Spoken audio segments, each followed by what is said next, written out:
Hello my dear friends, आपका स्वागत है जीके जीएस के सीरीज़ में, जहां पे हम लोगों ने कुछ प्रीवियस ईयर क्वेश्चंस का कलेक्शन तैयार किया है। और इन क्वेश्चन के साथ मैं आपको इसके जितने भी क्वेश्चंस के रिगार्डिंग जितने भी इम्पॉर्टेंट पॉइंट्स बन सकते हैं, मैं उनको भी आपको बताऊंगा। हर क्वेश्चन को सॉल्व करने के लिए आपको 5 से 5 सेकंड का समय मिलेगा। उस 5 सेकंड ख़त्म होने के बाद मैं आपको उसका सही आंसर बताऊँगा।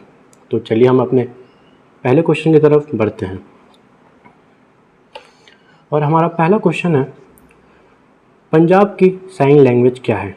What is the sign language of Punjab? पहला ऑप्शन है गुरुमुखी, गुरुवाणी, संकिरत और प्राकृत। तो आप लोगों का 5 सेकंड स्टार्ट होता है अब।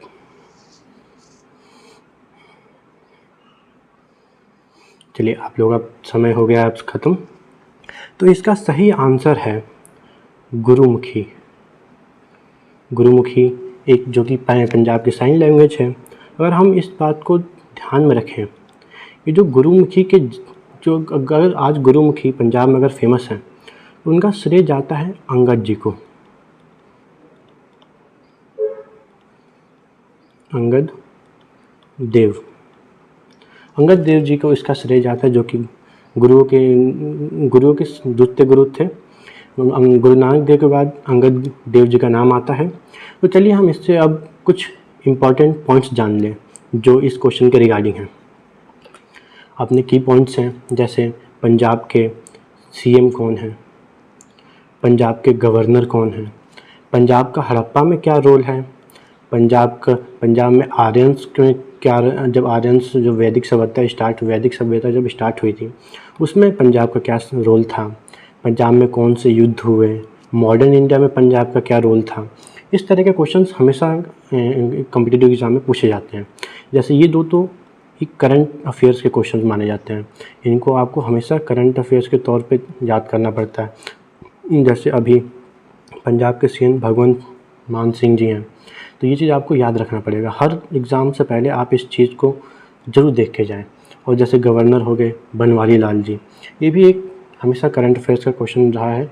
और जितने भी एग्ज़ाम है, एसएससी के, यूपी पुलिस, दिल्ली पुलिस, उनमें ये क्वेश्चंस हमेशा प्रयास करता है एसएससी की ये पूछा जाए। अगर हम पिछले 10 साल के एग्ज़ाम देखें, उनमें ये 2 क्वेश्चंस हमेशा इम्पॉर्टेंट रहे हैं। और हम देखें पंजाब की हड़प्पा जो 1921 में दयाराम साहनी द्वारा खोजा गया था, उसमें पंजाब का क्या भूमिका थी। तो आज जो पंजाब है वो पहले यहाँ पर रोपड़ के नाम से जाना जाता था। रोपड़ जो कि सतलज नदी के किनारे बसा हुआ है। और उस टाइम पंजाब को हम रोपड़ के नाम से जानते थे। अगर हम ये बात करें कि वैदिक सभ्यता में पंजाब का क्या रोल था, तो जो आर्य थे, जो सर्वप्रथम जो आर्यंस थे जिन्होंने वैदिक सभ्यता का निर्माण किया, वो असलियत में पंजाब में ही आए थे। और अगर सच्चाई बताया जाए तो पंजाब,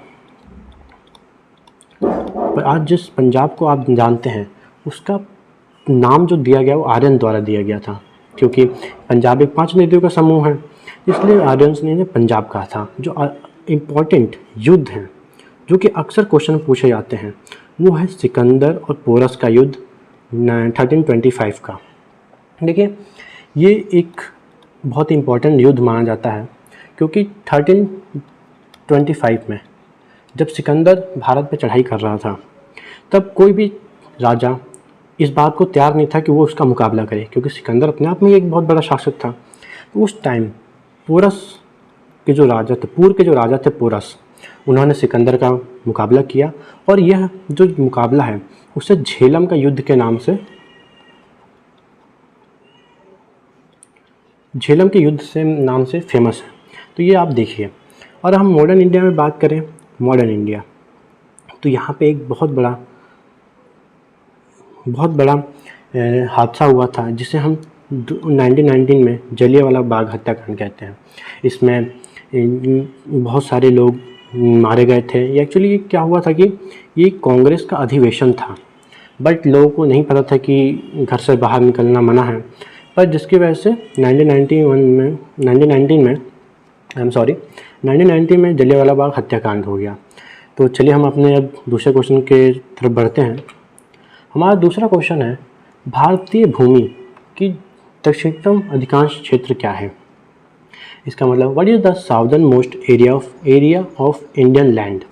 देखिए ये क्वेश्चन के आपके सामने कुछ पॉइंट्स रखे हुए हैं, ऑप्शंस हैं। जैसे पहला पॉइंट है इंदिरा पॉइंट, दूसरा पॉइंट है कन्याकुमारी, तीसरा पॉइंट है गोल्फ ऑफ मन्नार, चौथा पॉइंट है आपका कोल। और आप लोगों का समय अब स्टार्ट होता है।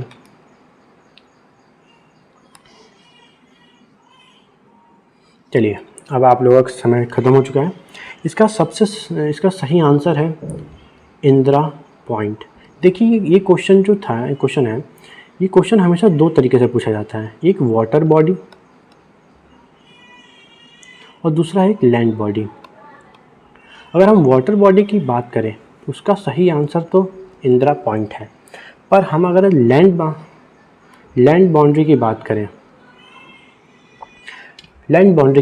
कि मतलब ज़मीनी क्षेत्र क्या है भारत का सबसे अंतिम, तो चलिए ये हमारे की पॉइंट्स में आएगा। देखिए यहाँ मैंने आपको एकदम प्रॉपर इस चीज़ को हाईलाइट कर रखा है। जो भारत का जो लैंड बाउंड्री है, मतलब देखिए ये भारत है, इस भारत में जो ये अंतिम क्षेत्र कन्याकुमारी, ये इंडिया का लैंड बाउंड्री है। बट वहीं अगर हम कुछ और पॉइंट्स का डिस्कस करें तो इंडिया का ईस्टर्न बाउंड्री क्या है, वो है किविथु, जो कि कहाँ पड़ता है, अरुणाचल प्रदेश में।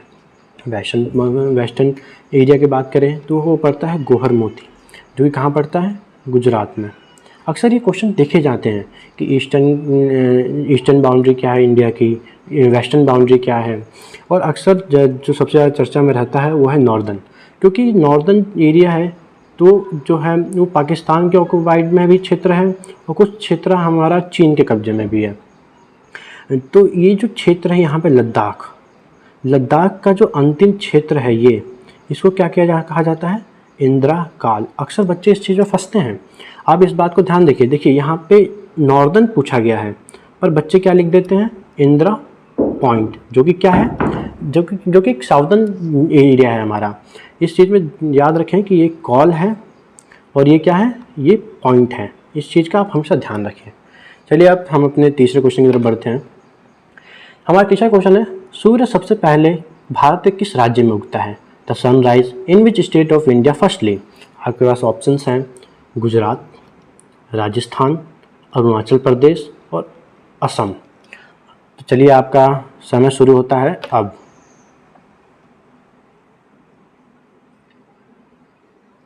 चलिए आपका समय ख़त्म हुआ। इसका सही आंसर है अरुणाचल प्रदेश। देखिए ये भारत है और ये भारत के, आप मेरी ड्राइंग पे जाइएगा, ये भारत के ईस्टर्न क्षेत्र हैं और हमेशा आप जानते हैं कि सूरज इसी दिशा से उगता है, ईस्टर्न से, और सूर्य की जो किरणें हैं वो इसी क्षेत्र में पड़ती हैं। तो इस चीज़ से भी आप ये पता लगा सकते हैं कि इस क्षेत्र में जितने भी होंगे, देखिए आप पहले एलिमिनेशन सीखिए, क्योंकि एलिमिनेशन क्वेश्चन के अंदर करना बहुत आवश्यक है। पहले आप देखिए गुजरात तो हो नहीं सकता क्योंकि सूर्य हमेशा इस तरफ से उगता है। राजस्थान हो नहीं सकता क्योंकि गुजरात और राजस्थान ये क्षेत्र पड़ता है। अब ऑप्शन से दो बचते हैं, असम और अरुणाचल प्रदेश। ये जो तो ऐसे एलिमिनेट हो गए। अब दो में से आप ऑप्शन चूज़ कर सकते हैं। अब देखिए आप अगर आप ज्योग्राफी अच्छे से जानते होंगे तो आपने देखा होगा कि जो असम है वो ये क्षेत्र पड़ता है और जो अरुणाचल प्रदेश है वो ये क्षेत्र पड़ता है। तो जो ये क्षेत्र है, जो ये जो क्षेत्र है वो अरुणाचल प्रदेश का पड़ता है। इसका मतलब ये जो ऑप्शन जो आंसर हो गया वो अरुणाचल प्रदेश हो गया आपका। चलिए हम इसके रिगार्डिंग कुछ की पॉइंट जान लेते हैं। देखिए यहाँ तो सबसे पहले एक जो ये फेवरेट क्वेश्चन बना है आज हमेशा, ये कई बार अरुणाचल प्रदेश का अर्थ पूछ लेते हैं। तो देखिए ये संधि विच्छेद किया गया है, अरुण प्लस चल। देखिए अरुण का मतलब होता है सूर्य, ठीक है, सूर्य, और चल का मतलब होता है उगना। समझ रहे हैं आप? तो देखिए इसके नाम में ही इस चीज़ को रखा गया है कि जहाँ सबसे पहले सूरज उगे, और ये जो जगह है वो उसका क्या नाम है, अरुणाचल प्रदेश के अंदर सबसे पहले जो किरणें पड़ती हैं वो डोंग वैली में पड़ती हैं। अगर वहीं क्वेश्चन पूछा जाता है, अक्सर ये क्वेश्चन देखा गया है कि अगर हम देश कौन सा है जहाँ सबसे पहले सूर्य की किरणें उगती हैं, तो वो है जापान। यहाँ बगल में मैंने आपको इंटरनेशनल लिखा है जिससे आप इस चीज़ को पता लगा सकें। ये जो सबसे पहले कंट्री है जिसके अंदर सूर्य की किरणें जाती हैं वो कौन सी है? जापान। अब देखिए, मैंने आपसे पहले ही कहा था कि हमें उस स्टेट के बारे में जानना बहुत ज़रूरी है। ये अक्सर क्वेश्चन में इसलिए इन दोनों पॉइंट्स को मैंने इसलिए डाला है कि अक्सर ये क्वेश्चन देखे जाते हैं कि क्योंकि ये करंट अफेयर्स के टॉपिक्स हैं, ये हमेशा चेंज होते रहते हैं। तो अक्सर ये देखा गया है कि सीएम और गवर्नर्स ये हमेशा किसी भी कॉम्पिटिटिव एग्ज़ाम के फेवरेट टॉपिक्स रहे हैं। तो यहाँ के जो सीएम है उनका नाम क्या है? पेमा खंडजी। और गवर्नर कौन है? केवल्य त्रिविक्रम। ठीक है, त्रिविक्रम। ठीक है, और यहाँ की कैपिटल क्या है? ईटानगर। ठीक है, और एक चीज़ और अच्छी बहुत ही एक इन सब में सबसे इम्पोर्टेंट जो पॉइंट है वो पॉइंट है ये। देखिए, सूरज जो है वो इस क्षेत्र में उगता है, पर एक क्वेश्चन पूछा जाता है कि कितना समय लेता है वो गुजरात तक पहुंचने में। ठीक है, तो यहाँ से यहाँ तक का जो समय है वो 2 आवर्स का है। मतलब जो सूर्य की किरणें हैं वो गुजरात तक 2 घंटे में पहुँचती हैं। अक्सर ये क्वेश्चन देखा गया है और ये अक्सर बच्चे गलती करते हैं। क्यों? उन्होंने तो क्या पढ़ा है? उन्होंने बस ये पढ़ा है कि सबसे पहले सूर्य की किरणें अरुणाचल प्रदेश में उग जाती हैं और सबसे अंतिम में गुजरात में चली जाती हैं। ठीक है, बट वो इस चीज़ को भूल जाते हैं कि कितने समय में जाती है। तो आप इस चीज़ को ध्यान रखें। चलिए अब हम तीसरे क्वेश्चन की तरफ बढ़ते हैं। अपने चौथे क्वेश्चन, फोर्थ क्वेश्चन है हमारा फोर्थ क्वेश्चन क्या है कि बिहू किस राज्य का एक प्रसिद्ध त्यौहार है? अक्सर क्वेश्चन देखे गए हैं कॉम्पिटिटिव एग्जाम में कि कॉम्पिटिटिव एग्जाम में जो ये प्रसिद्ध त्यौहार हैं अक्सर ये क्वेश्चन पूछे जाते हैं, इसलिए मैंने इस क्वेश्चन को हमेशा प्रायोरिटी दी है कि ये क्वेश्चन रहे। तो आपके पास ऑप्शंस हैं असम, नागालैंड, त्रिपुरा और उड़ीसा। और आपके समय स्टार्ट होता है अब।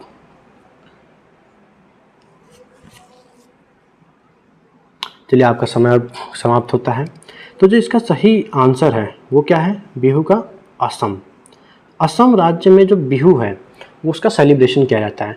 एक क्वेश्चन ये भी बहुत ज़्यादा पूछा गया है कि जो बिहू है वो क्यों मनाया जाता है, मतलब ऐसा क्या रीजंस होते हैं कि जिसको सेलिब्रेट किया जाता है। तो जो ये जो फसल्स होती हैं ना, जो असम के लोग हैं अगर वो अपनी फसल को काट लेते हैं तो उस फसल को काटने के और अपने देवी देवताओं को चढ़ाने का जो उनका रिचुअल होता है उसी को बिहू का नाम देते हैं। तो मतलब हर किसी का अपनी आस्था होती है। तो वैसे ही जब वो असम के लोग जब अपने फसल को काटते हैं तो आफ्टर फसल जो सेलिब्रेशन होता है उसको हम बिहू कहते हैं। चलिए हम इसमें कुछ पॉइंट्स भी जानते हैं क्योंकि यहाँ इंपॉर्टेंट पॉइंट्स की पॉइंट्स बन सकते हैं। देखिए, मैंने क्या कहा था, ये चीज़ इम्पॉर्टेंट है, आपको ये चीज़ हमेशा एग्ज़ाम में देख कर जानी है, चाहे कुछ भी हो जाए, कि हर स्टेट के सीएम कौन है प्रेजेंट और हर स्टेट के गवर्नर कौन है प्रेजेंट। ये हमेशा करंट अफेयर्स में एग्ज़ाम द्वारा पूछा ही जाता है। जैसे सीएम के, अगर हम असम के सीएम की बात करें तो वो हेमंत शर्मा जी हैं, और वहीं हम गवर्नर की बात करें तो गुलाब चंद जी हैं। ठीक है, अगर हम असम की कैपिटल की बात करें तो वो है दिसपुर। ठीक है, ये एक अच्छा क्वेश्चन बनता है कई बार बच्चे इस चीज़ में कि देखिए नॉर्थ ईस्ट क्षेत्र जो है वो काफ़ी बच्चों को नहीं समझ पे आते हैं, जिसको कई बार वो असम की कैपिटल बता देते हैं, असम की जगह पे अरुणाचल प्रदेश की कैपिटल बता देते हैं। तो ये गलतियाँ कई बार बच्चों से होती है। और एक क्वेश्चन यहाँ इम्पोर्टेंट ये बनता है कि असम के ही अंदर एक और फेस्टिवल मनाया जाता है, उससे कहते हैं अम्बुबाची। प्रीवियस का अगर हम प्रीवियस उठा के देखें तो ये क्वेश्चन एक्चुअली मैंने ये 2-3 जगह इस क्वेश्चन को देखा था, इसलिए मैंने इस क्वेश्चन को एज अ की पॉइंट के तौर पे रखा। और जो एक उड़ीसा, जो कि यहाँ से है उड़ीसा के अंदर कोणक और राजा बली, ये दो अच्छे हैं, ये दो मोस्ट फेमस फेस्टिवल्स हैं जो कि उड़ीसा द्वारा मनाए जाते हैं। तो चलिए फिर हम अपने 5th क्वेश्चन की तरफ बढ़ते हैं। देखिए 5th क्वेश्चन है आपका, भारत का पहला गवर्नर जनरल कौन था? Who was the first governor general of India? आपके पास ऑप्शन है वॉरेन हेस्टिंग, ठीक है, दूसरा ऑप्शन है लॉर्ड कॉर्नवालिस, तीसरा ऑप्शन है लॉर्ड विलियम बेंटिक, चौथा ऑप्शन है आपके पास लॉर्ड विलिंगस्टन। ठीक है, आपका ऑप्शन स्टार्ट होता है अब।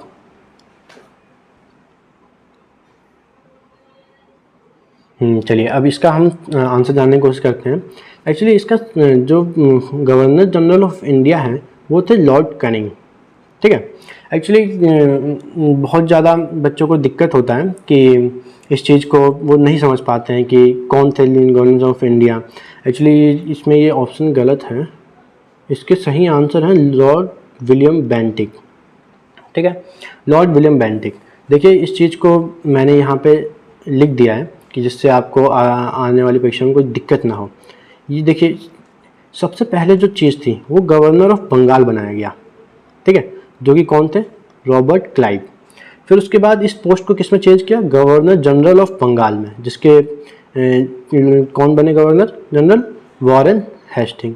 फिर उसके बाद इस सीट को गवर्नर जनरल ऑफ इंडिया में कन्वर्ट किया गया, जिसके गवर्नर जनरल ऑफ इंडिया कौन बने पहले, विलियम बेंटिक। और हम फिर इस पोस्ट को आगे चल के वायसरॉय ऑफ इंडिया के में कन्वर्ट कर दिया गया, तो जिसके वायसरॉय कौन बने, लॉर्ड कैनिंग, ठीक है। इस चीज़ को आप ध्यान रखिए क्योंकि अक्सर बच्चे इसमें गलती करते हैं। वो कभी भी मतलब एक्चुअली दिक्कत ये होता है ना कि ये चीज़ें एक पास नहीं मिलती, काफ़ी बच्चों कन्फ्यूज़ रहते हैं इसमें, जिसकी वजह से वो काफ़ी बार गलतियाँ कर देते हैं। तो पर आप लोगों को इस बात ये गलती नहीं करनी है। गवर्नर ऑफ बंगाल कौन है, रॉबर्ट क्लाइव।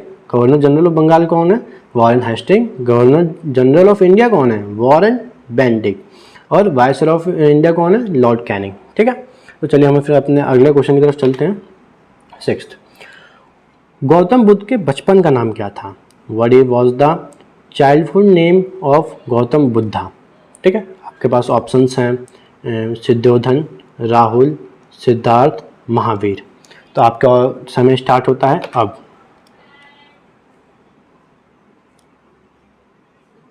चलिए आपका ऑप्शन होता है, समय होता है समाप्त। इसका सही आंसर है सिद्धार्थ, ठीक है। इस सिद्धार्थ तो फिर शुद्धोधन जो थे वो उनके पिताजी थे, फादर। राहुल कौन थे, राहुल उनके सन थे, सन, फादर, ठीक है। जो एक्चुअली इसमें इम्पॉर्टेंट क्वेश्चन ये बनता है कि जो गौतम बुद्ध ने वो जो ग्रह त्याग किया था वो किस एज में किया था। तो जब वो 29 ईयर ओल्ड थे तब उन्होंने ग्रह त्याग किया था, ठीक है। तो इसके रिगार्डिंग हम कुछ इंपॉर्टेंट क्वेश्चंस को समझ लेते हैं। देखिए पहला इंपॉर्टेंट क्वेश्चन कि उनका जन्म स्थान क्या था, तो क्या था, लुम्बिनी, नेपाल। देखिए क्वेश्चन यहाँ पे पॉइंट है कि उन्होंने 29 की उम्र में ग्रह का त्याग किया था, 6 साल तपस्या उन्होंने की और ज्ञान की प्राप्ति करी, ठीक है। और पहला उपदेश कहाँ दिया था उन्होंने, सारनाथ, पाली भाषा में। ये इंपॉर्टेंट क्वेश्चन बनता है, ठीक है। कि अक्सर ये क्वेश्चन पूछा जाता है कि जो गौतम बुद्ध थे उनका पहला जो उपदेश था वो किस भाषा में था और किस स्थान पे था। तो ये एक आपका इम्पॉर्टेंट क्वेश्चन बन जाता है, ठीक है। चलिए फिर हम अपने अगले क्वेश्चन में पढ़ते हैं। हमारा अगला क्वेश्चन है, भारतीय सशस्त्र बल का सर्वोच्च कमांडर कौन है, who is the supreme commandant of arm force. पहला ऑप्शन है भारत के मुख्य न्यायाधीश, गवर्नर, प्रधानमंत्री या फिर अध्यक्ष। आपका समय स्टार्ट होता है अब।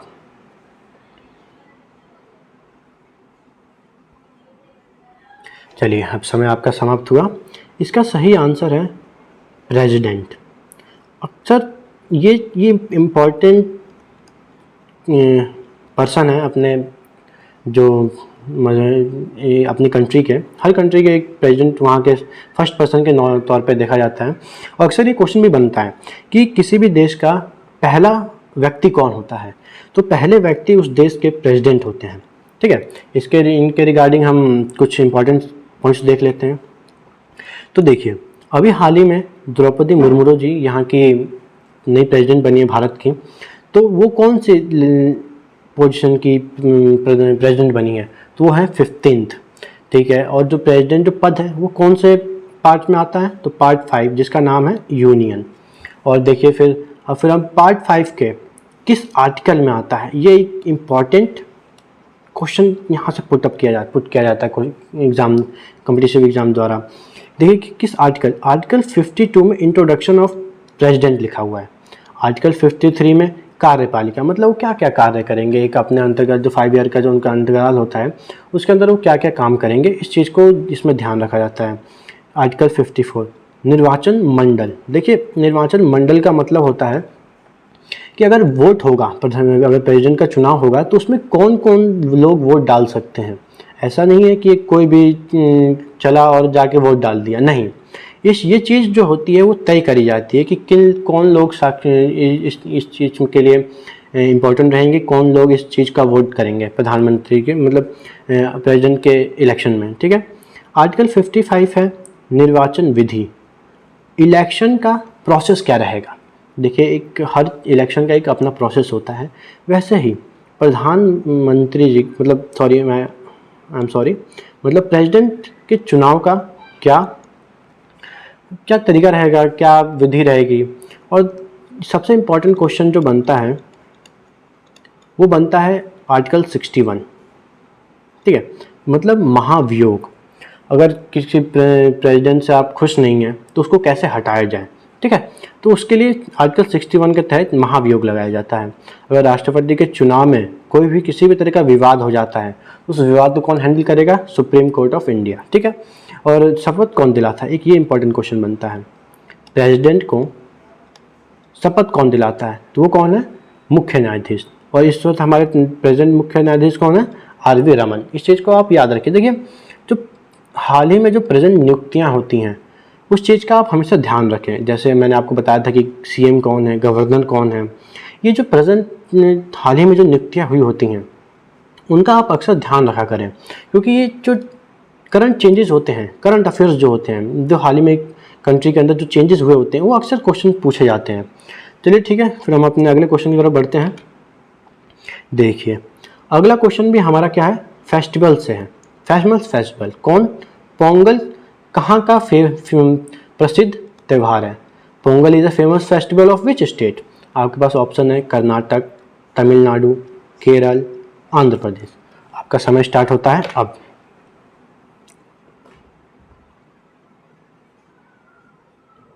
चलिए, आपका समय खत्म हुआ। जो देखिए, अगर आप गूगल करेंगे, अगर आप इस क्वेश्चन का आप गूगल करेंगे तो इसमें सारे ऑप्शन सही बताए जाएंगे।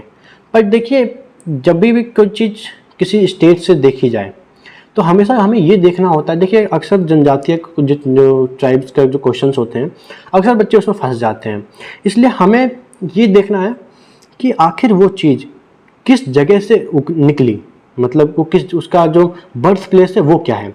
तो वैसे ही अगर आप सर्च करेंगे तो तमिलनाडु, केरल, आंध्र प्रदेश, ये सभी आसपास के क्षेत्र हैं, तो यहाँ पोंगल मनाया जाता है। तो जो गूगल है वो तो यही कहेगा कि ये सभी जगहों पे मनाया जाता है, पर जो उसका बर्थ प्लेस है वो क्या है, कर्नाटक।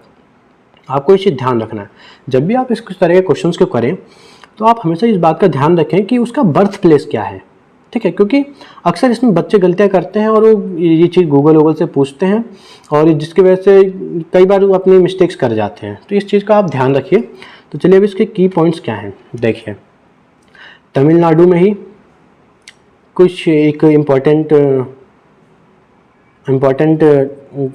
जो फेस्टिवल है वो क्या है, जल्लीकट्टू। ये क्या है, जल्लीकट्टू क्या है, एक बैलों का रेस है, ठीक है। यहाँ पे बैल दौड़ते हैं, ठीक है। और जो पोंगल है उसमें क्या होता है, तो सूर्य देव की पूजा होती है। देखिए, एक इम्पॉर्टेंट यहाँ भी फेस्टिवल है, हम्पी प्लस कंबाला। ये कहाँ का है, कर्नाटक का है। और ओणम प्लस वोट रेस कहाँ का है, केरल का है, ठीक है। तमिलनाडु के, देखिए ये तमिलनाडु के कुछ फेमस फेस्टिवल मतलब मंदिर हैं जो कि इम्पोर्टेंट रोल प्ले करते हैं इंडिया के अंदर। तो चिदम्बरम, नटराज और रामेश्वरम, ठीक है। तो आप इस चीज़ का सही ध्यान रखिएगा। इसका सही आंसर क्या है, तमिलनाडु। चलिए, फिर आगे हम बढ़ते हैं। देखिए, अपना अगला क्वेश्चन क्या है, who was the first female ruler of India. Bharat की पहली महिला शासक कौन थी।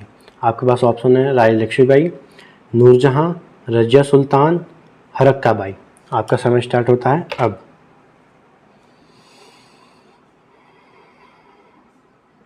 चलिए, आपका समय अब खत्म हुआ। देखिए, इसका सही आंसर है रजिया सुल्तान, ठीक है। जो रजिया सुल्तान थी वो एक पहली मुस्लिम शासक थी और वहीं थी जो देश में पहली बार एक महिला शासक बनी थी। देखिए, ये क्वेश्चन को डालने का सिर्फ एक ही मकसद था कि आप इन चीज़ों को याद करें। पहली महिला, ठीक है। अक्सर ये क्वेश्चन पूछा जाता है कि पहली चीफ जस्टिस पहली चीफ जस्टिस महिला कौन थी, भारत की पहली प्रेसिडेंट कौन थी, भारत की पहली महिला प्रधानमंत्री कौन थी, ठीक है। इस तरह के क्वेश्चंस को आप जानने की कोशिश करिए। चलिए इसके की पॉइंट्स देखते हैं। देखिए मैंने इस चीज़ को अक्सर इस चीज़ को रखा भी है मैंने कि first president, first prime minister, first governor, first CM, first pilot, first IAS, ये सभी क्या हैं, वुमेन्स हैं, ठीक है। तो मैंने इन सब चीज़ों को इसीलिए डालने का प्रयास किया है कि आप इन चीज़ों को पढ़ें, क्योंकि अक्सर ये पहली महिला हैं जिन्होंने ये सब काम किए हैं, ये अक्सर पूछा जाता है क्वेश्चन में। तो जैसे हमारी पहली प्रेसिडेंट कौन थी, श्रीमती प्रतिभा पाटिल जी। अपनी पहली फर्स्ट प्राइम मिनिस्टर कौन थी, श्रीमती इंदिरा गांधी जी। फर्स्ट गवर्नर कौन थी, श्रीमती सरोजिनी नायडू जी थी, जो कि यूपी की थी। ये क्वेश्चन अक्सर पूछा जाता है कि सरोजिनी नायडू जी कहाँ की पहली गवर्नर बनी थी, महिला गवर्नर, ठीक है। पहली सीएम कौन थी, तो वो भी श्रीमती सुचित्रा कृपलानी जी थी। कहाँ की थी, उत्तर प्रदेश की थी, ठीक है। फर्स्ट पायलट, देखिए यहाँ क्वेश्चन बनता है कि फर्स्ट पायलट कौन थी, महिला पायलट, तो श्रीमती हरिता कौर देओल जी, ठीक है। पहली आईएएस कौन थी, तो श्रीमती अन्नन जॉर्ज जी, ठीक है। इस चीज़ का आप ध्यान रखें। अक्सर आप पहली महिला के बारे में आप ज़रूर पढ़ें, क्योंकि अक्सर एग्जाम्स में देखा गया है कि इस तरह के क्वेश्चन बनते हैं। तो चलिए फिर अगला क्वेश्चन देखते हैं अपना, ठीक है। देखिए ये भी एक इम्पॉर्टेंट क्वेश्चन बनता है, स्लोगन्स। अक्सर ये क्वेश्चन पूछे जाते हैं और बच्चे इस चीज़ को अंडरएस्टिमेट करते हैं कि कौन स्लोगन्स पूछता है, अब पहले होता था। तो नहीं, इस चीज़ को आप लोगों को ध्यान रखना है। तो इनकलाब जिंदाबाद का नारा किसने दिया, who gave the slogan of इनकलाब जिंदाबाद, ठीक है। आपके पास ऑप्शन है सुभाष चंद्र बोस, भगत सिंह, चंद्रशेखर आज़ाद और हर्षद मोहानी। तो आपका समय स्टार्ट होता है अब।